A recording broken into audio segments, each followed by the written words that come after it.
What was the original goal when you started bringing in big names to, Red Alert franchise, Command and Conquer franchise? Because you were one of the first, companies to do it. I mean, bluntly talent. I mean, Yeah. they're good at what they do. There's a reason they're famous. Yeah, but like you also got approval from, obviously everyone wanted to be on board. Hey, we want to invest a lot of money into. You saw a return on that investment, right? You would say. Oh yeah, absolutely. I mean, yeah, the time and time again, people have asked, was it possible to make money with all these big names? But absolutely, we had very successful games. So our budgets were large for our cinematics compared to what other companies might do. But arguably, I mean, if you looked at what Blizzard was doing with their pre-rendered cinematics, they very quickly stepped up the quality of those cinematics to where when we were budgeting it out. No worries. Got some guests. Yeah. So sorry about that. But no worries. Yeah. For us, it was, we very, very quickly, when Blizzard started ratcheting up the quality of the graphics they were doing with big teams of cinematic artists. I mean, honestly, they were very comparable, if not maybe even exceeded our budgets for live action filming.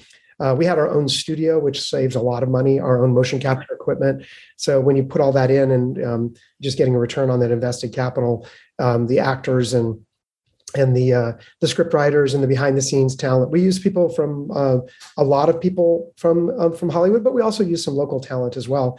As long as the quality was up to Joe Kukin's very high standards, we were happy to use wherever we could find the talent. Right. And it's interesting today that you're seeing a lot of games go the other way, where they're now trying to create content for like Netflix. You've seen, I don't know if you've seen Cuphead has a new show on Netflix. No, I didn't know they did. I didn't know that. I love Cuphead. It's amazing. The graphics are incredible. And it's like more of a kids show.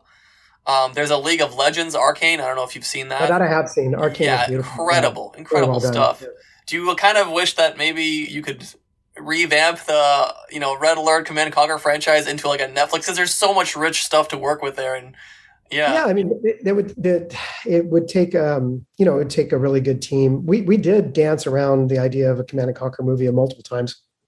There was multiple times in the past where we had either been approached by script writers or actually gone out and had scripts written, but I think that the timing for the industry was such that really the things that we got back, I don't think the writers really quite understood our industry very well, and they would come back with stuff that was, Red Alert was very campy, but it was campy in a very deliberate way, and it just came back with a different voice to it. It just didn't sound right. What do you mean campy? Maybe I'm a little confused here. Campy. Well, Red Alert was intentionally being, the attack of the 50-foot woman. It came from Red Alert, giant ants. Okay. I mean, it's very whimsical and fantastic. And so the acting of Red Alert was intentionally campy. It was intentionally a little over the top. Over the top. Okay, yeah, especially with the Red Alert 2. With Command and Conquer, we really didn't try to be campy. We were trying to be as serious as we could, and we just weren't as practiced in our art as things happened over time. So I think it comes off as a little campy, but that wasn't intentional. All the Command and Conquers we took them very seriously. I'm also wondering how that process would even work. How many people from your team would you need to commit to, a venture like that? Because that's a massive undertaking in the middle of already building a competitive, at that time, a very competitive scene, the RTS genre, Yeah, that was part of it, was the creative drain. But I mean, honestly, it was that Hollywood at that time was, I wouldn't say dismissive, but certainly looked down a little bit on games as being a sub-medium. And they didn't really, they didn't perceive it as being, they were going to do their movie the way they were going to do their movie. If you're licensing their property or you're hiring them for their expertise. And so it didn't have the same feel as the game. And that it's hard sometimes when you're doing that. I mean, there's been a lot of video games that haven't done well because the Hollywood interpretation was maybe a little too straight, a little too far from what the fans really wanted. Famously, look at Sonic the Hedgehog when they revamped the entire film, because I'm sure the people who created that character didn't intentionally want to make it didn't read. It's just they thought they would do something fun with the character that was different, and was met with quite a bit of fan backlash. And that happens quite a bit in films. I haven't seen Halo. I'm really anxious to see how they did that. But nowadays, there's a lot of stuff that comes out that's really good. So I think at this point, certainly the numbers argue for Hollywood and games to treat each other with respect. So I think that's happening now. Maybe there's some correlation there as well, because you were saying, what were you saying? Sorry, brain fart here. When you have an idea and you want to make like a sequel of something, right? You people they say they want the same thing, but they want to be made like to feel that feeling that they felt. So how do you create that feeling from a game into a show or a movie? Well, I mean, and I think that's actually the biggest challenge. I think I said that earlier. The biggest challenge of doing a product or a game like Blade Runner was capturing the feel of the film as closely as you possibly can in a very, very different medium. And that's the high bar that you're trying to hit. And similarly, if you have a game like Halo that somebody has spent for that series, I mean, literally the customer has spent hundreds and hundreds of hours of their life, maybe even thousands of hours. And they have so much of a rich understanding of the world and the characters and how they interact with other people. And then you're trying to reduce that down to, less than 2 hours of film that now captures that richness. It's the same problem that so many films have for trying to capture the density and the richness of great novels or series of novels. I mean, you imagine if you had tried to make one Harry Potter movie that encapsulated the entire series. Right. You just couldn't do it. And so the places where the original creators have a lot of control over the other medium, I think those are the ones where, like J.K. Rowling did with Harry Potter and others, I think you see a lot of authenticity that comes through. But sometimes they're just not good at it. Sometimes an author is not good at directing a film. Sometimes vice versa. A film director isn't really good at understanding the interactive medium. And so it takes a special group of people to work together on that.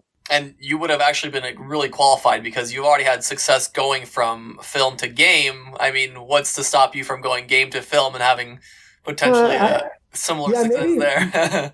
Maybe a younger Lou would have been a little bit more arrogant. I really respect how hard it is to make a film. I've been close enough to the process to know that even as a very celebrated game director and done many licensed properties, trying to direct a film is a different animal. It'd be fun to do, but it'd be nice to try to do one or two of them before doing something with maybe not start with $100 million budget and your first movie. Yeah, no, I would say part of it would be make sure to start with something, and I think that's how great film directors often start, with more constraint, and then they become great. I don't know of anybody that started their career out with these massive budgets. You earn them, and I think that honestly, as a game director, a bunch of young punks at the time, we thought we could do it, but unlike Joe Kukin, who is he was already a celebrated and good director, he could do that work. As a creative lead for a franchise, it would have been hard to do a film. Very difficult. I think Joe could have done it though. Honestly, Joe was such a good. You could just see how well he could do it, directing talent. He got great performances out of great actors. So I could easily see him directing a film. Here's the path: Red Alert 2 remaster. It sells like crazy. Everyone falls back in love with Red Alert. We start an esports scene. Next thing you know, the movie is made. That's the path to the movie. Well, would it be a remaster or would you be a redo, right? Would it be another Batman movie, or would it be Batman Begins, right? I mean, that's actually the way to think about it. I think that we're going to see that. I don't think we've seen it quite yet. I can't think of an example, but I do believe that the franchises have been, now we're talking decades old, massive franchises.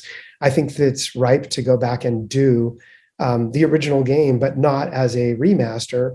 I think actually as a remaster, Petroglyph was practically perfection. I mean, they did such a beautiful job of revisiting the product with love that I just don't think you could do much better than that. But that doesn't mean you couldn't go back and do Command & Conquer again as a complete refresh.